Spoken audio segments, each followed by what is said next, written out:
జిల్లా చీరాలలో పాస్టర్ పగడాల ప్రవీణ్ మృతిపై గలమెత్తిన చీరాల క్రైస్తవ పాస్టర్ల దళిత సంఘాల ప్రతినిధులు.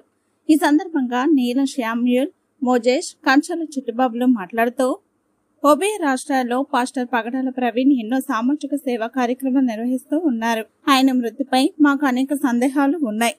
ఎంతో సౌమ్యుడు ఆయన. సమగ్ర దర్యాప్తు చేయకుండా ఆయనది రహదారి ప్రమాదమని చెప్పడం చాలా బాధాకరమైన విషయం. దీనిపై ప్రభుత్వం సమగ్రమైన దర్యాప్తు నిర్వహించాలి.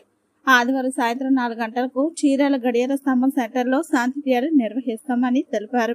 ఈ కార్యక్రమంలో పలువురు పాస్టర్లు, క్రైస్తవ సంఘాల ప్రతినిధులు పాల్గొన్నారు. అందరినీ కూడా సమైక్యంగా ఉండాలా, సమాజంలో సమానత్వము, సహజీవనం చేయాలన్న ఆలోచనతో ఆయన ఉద్యమాన్ని నడిపితే ఈ మత ఛాందసవాదులు అది ఇక్కడున్న మతానికి వ్యతిరేకంగా మాట్లాడతారన్న ఒక దురుద్దేశంతో పగడాల ప్రవీణ్ గారిని చంపడం జరిగిందని మేమందరం నమ్ముతున్నాం.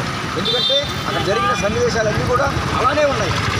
కాబట్టి రాష్ట్ర వ్యాప్తంగా కానీ, అటు తెలంగాణ రాష్ట్రం కానీ, ఇటు ఆంధ్రప్రదేశ్లో కానీ దళిత క్రైస్తవ సంఘాలు ముక్త కంఠంతో మాట్లాడుతుంది ఏంటంటే సరైన విచారణ జరిపి అది హత్య అయితే హంతకుల మీద సరైన సెక్షన్స్ పెట్టి వాళ్ళని శిక్షించాలని మేము కోరుతున్నాం. ఆ విధంగా జరగకపోతే మాత్రం ఖచ్చితంగా ఉభయ రాష్ట్రాల్లో ఉన్న క్రైస్తవ సమాజం మొత్తం కూడా ఈ ప్రభుత్వానికి విజ్ఞప్తి చేస్తున్నాం. అటువంటి జరగకుండా మరి చూడాలని మీకు విన్నవిస్తూ మరి పగడాల లాంటి వాళ్ళు ఒకళ్ళు నప్పచ్చు మీరు, కానీ ఈ మందే గుండెలు మీరు ఎప్పుడు చంపలేరు.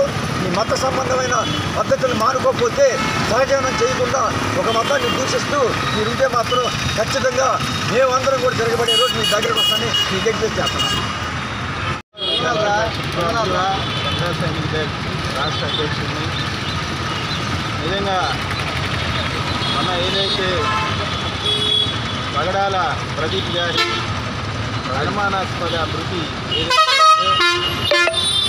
దానికి సంబంధించి క్రైస్తవ సంఘాలు, దళిత సంఘాలు, అలాగే అంబేద్కర్వాదులు, మానవతావాదులు ఎంతోమంది ఎన్నో ఆలోచనలు రేకెత్తించారు. ఎన్నో విధాలుగా అక్కడ ఎంత అభ్యంతరం ఉంది ఈ పోలీసులు చేసే చర్యలు కానివ్వండి, ప్రభుత్వం తీసుకున్న నిర్ణయాలు కానీ.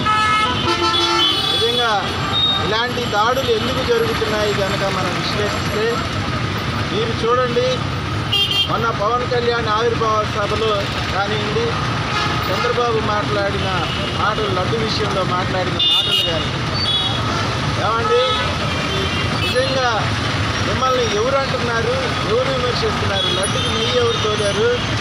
తిరుపతికి నెయ్యి ఎవరు తోలారు? మీరు మాట్లాడిన విధానం, ఆ రోజు మాట్లాడిన విధానం, క్రైస్తవ మతాన్ని, ముస్లిం మతాలని టార్గెట్ చేస్తూ మాట్లాడిన విధానం, నాయకులే ఇలాంటి గడ్డికి తినే మాటలు మాట్లాడితే పవన్ కళ్యాణ్ ఆవిర్భావ సదస్సు దేనికి, మాట్లాడిన విధానం దేనికి?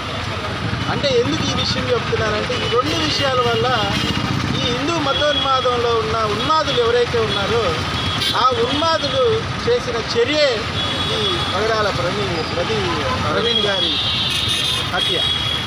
ఇది హత్య అని మేమెందుకు అంటున్నామంటే, ఇది ముమ్మాటికి హత్యే. మాలో ఇంకొకళ్ళు ఎవరన్నా వచ్చి బయటికి ఇది 90% ఆత్మహత్య, యాక్సిడెంట్ అని అన్నా ఎవరు నమ్మద్దు.